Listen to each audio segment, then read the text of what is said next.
saya akan menegaskan kembali arah, sikap, dan posisi politik kita. Bagaimana Partai Demokrat melihat Indonesia tahun ini dan ke depan.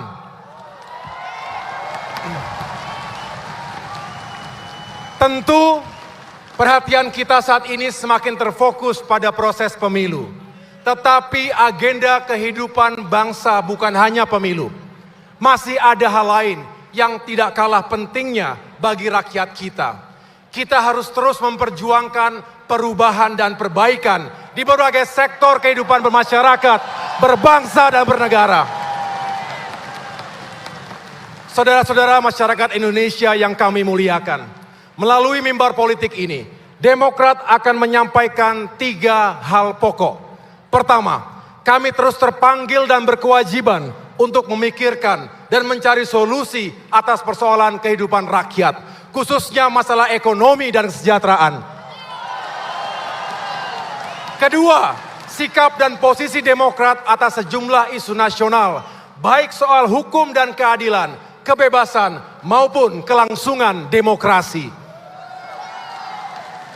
Ketiga, harapan dan rekomendasi Demokrat untuk pemilu 2024.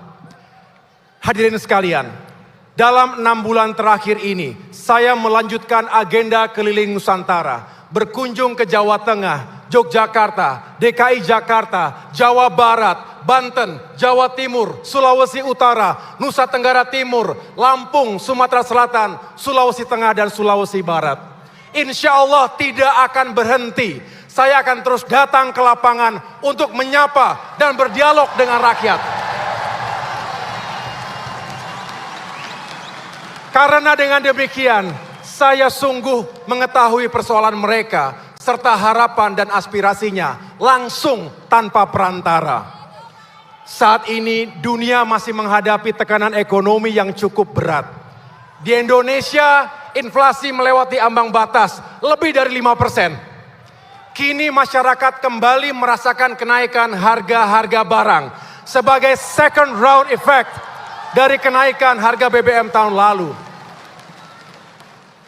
Ibu Yanti, seorang ibu rumah tangga yang saya temui di Sulawesi Tengah, mengatakan harga beras sekarung 50 kg nyaris 1 juta rupiah.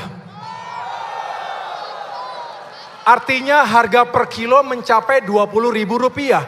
Ini jauh di atas harga eceran tertinggi beras di pasaran.